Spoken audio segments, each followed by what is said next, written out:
भारुडाची आहे. ज्याला कळाला त्याला भारूड आणि ज्याला नाही कळाला त्याला 84 लक्ष भिरूड लागलं म्हणायचं. भारूड सोपं नाही बरं का. कळला तर भारूड आहे.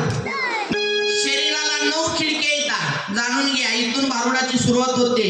मग एवढं भारूड समजलं की तुम्हाला पुढचं रूपांतर आपोआप लक्षात येतं. शरीराला 9 खिडक्या येतात. कोणत्या 9 खिडक्या? 2 4 6 ही 7 आणि 2 तुम्ही ओळखून घ्या.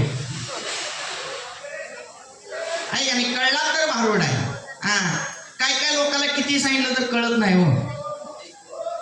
असा अभिमान असतो माणसाला का माझं घर माझं दार माझा बंगला माझी जमीन माझा जुमला माझी लेकरं माझं काय. खरं सांगा काही तर आहे का आपलं? तू कोण आहे तुलाच माहित नाही. नाथ बाबा सांगतात माणसासारखं वाग रे माणसा तुला कधी रे कळणार.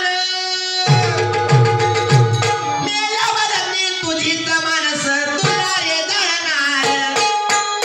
मेल्यावरती तुझीच माणस तुला रे जळणार.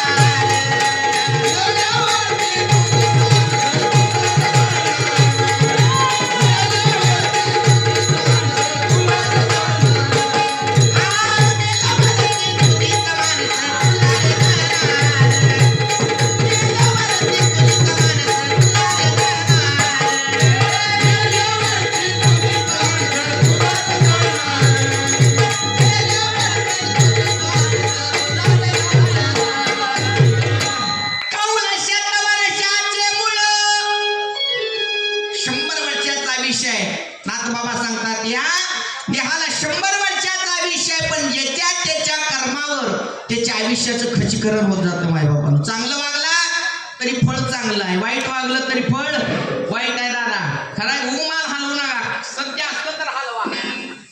खरा आहे का नाही? काल असं झालं आमचा कार्यक्रम होता सोलापूर जिल्ह्यामध्ये. पहिलाच भारूड माझा चालू आहे. म्हातारा आजोबा बसला होता पुढे सारखा असं मान हलवायला. मला वाटलं माणूस लई तज्ञ आहे लई आध्यात्मिक आहे.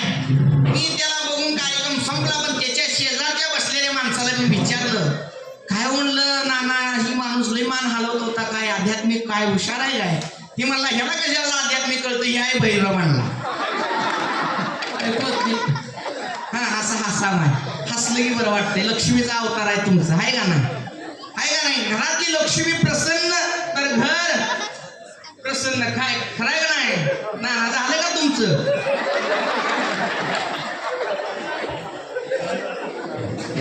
हा लक्ष्मीचा अवतार आहे. खरं आहे का नाही सांगा? प्रसन्न बसलं पाहिजे. लक्ष्मी बसतो का इकडं? माहित आहे का तुम्हाला लक्ष्मी आहे? गावाकडे त्या रस्त्याला इकडं कशा बसते लक्ष्मी आहे?